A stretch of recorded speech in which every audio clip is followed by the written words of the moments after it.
हरे कृष्णा। आइए आज हम गीता जी के तीसरे अध्याय के 29वें श्लोक की विस्तृत व्याख्या करेंगे। प्रकृतिर गुण सम्मूढ़ा सज्जन्ते गुण कर्मसु तान् कृत्स्न विदो मंदान् कृत्स्न विन्न विचालयेत्। अर्थात प्रकृति जन्य गुणों से अत्यंत मोहित हुए अज्ञानी मनुष्य गुणों और कर्मों में आसक्त रहते हैं। उन पूर्णतया न समझने वाले मंद बुद्धि अज्ञानियों को पूर्णतया जानने वाला ज्ञानी मनुष्य विचलित न करे। व्याख्या है, प्रकृतिर गुण सम्मूढ़ा सज्जन्ते गुण कर्मसु।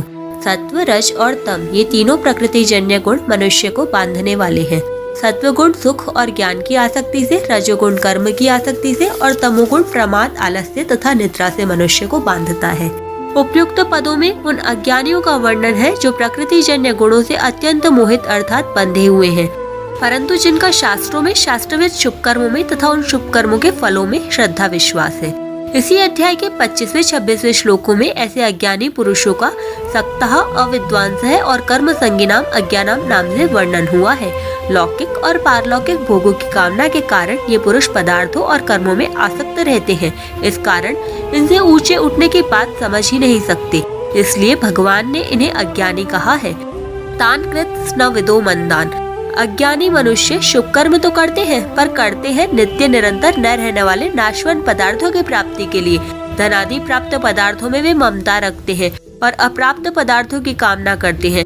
इस प्रकार ममता और कामना से बंधे रहने के कारण वे गुणों, पदार्थों और कर्मों के तत्व को पूर्ण रूप से नहीं जान सकते। अज्ञानी मनुष्य शास्त्रविद कर्म और उनकी विधि को तो ठीक तरह से समझते हैं, पर गुणों और कर्मों के तत्व को ठीक तरह से न जानने के कारण उन्हें अकृत्स्नविदः पूर्णतया न जानने वाले कहा गया है, और सांसारिक भोग तथा संग्रह में रुचि होने के कारण उन्हें मंदान, मंद बुद्धि कहा है। कृत्स्न विन्न विचालयेत्। गुण और कर्म विभाग को पूर्णतया जानने वाले तथा कामना ममता से रहित ज्ञानी पुरुष को चाहिए कि वह पूर्ण वर्णित सकाम भाव पूर्वक शुभ कर्मों में लगे हुए अज्ञानी पुरुषों को शुभ कर्मों से विचलित न करे, जिससे वे मंद बुद्धि पुरुष अपनी वर्तमान स्थिति से नीचे न गिर जाए।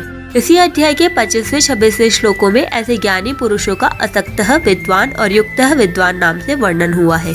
भगवान ने तत्वज्ञ महापुरुष को 25वें श्लोक में कुर्यात पद से स्वयं कर्म करने की तथा 26वें श्लोक में जोशित पद से अज्ञानी पुरुषों से भी वैसे ही कर्म करवाने की आज्ञा दी थी, परंतु यहाँ भगवान ने न विचालयित पदों से वैसी आज्ञा न देकर मानो उसमें कुछ ढील दी है कि ज्ञानी पुरुष अधिक नहीं तो कम से कम अपने संकेत, वचन और क्रिया से अज्ञानी पुरुषों को विचलित न करे, कारण कि जीवन मुक्त महापुरुष पर भगवान और शास्त्र अपना शासन नहीं रखते।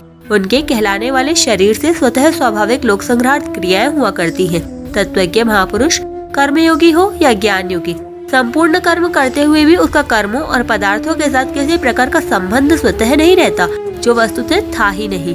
अज्ञानी मनुष्य स्वर्ग प्राप्ति के लिए शुभ कर्म किया करते हैं, इसलिए भगवान ने ऐसे मनुष्यों को विचलित न करने की आज्ञा दी है, अर्थात वे महापुरुष अपने संकेत, वचन और क्रिया से ऐसी कोई बात प्रकट न करे जिससे उन सकाम पुरुषों की शास्त्रविद शुभ कर्मों में अश्रद्धा, अविश्वास या अरुचि पैदा हो जाए और वे उन कर्मों का त्याग कर दे, क्योंकि ऐसा करने से उनका पतन हो सकता है। इसलिए ऐसे पुरुषों को सकाम भाव से विचलित करना है, शास्त्रीय कर्मों से नहीं। जन्म मरण रूप बंधन से छुटकारा दिलाने के लिए उन्हें सकाम भाव से विचलित करना उचित भी है और आवश्यक भी।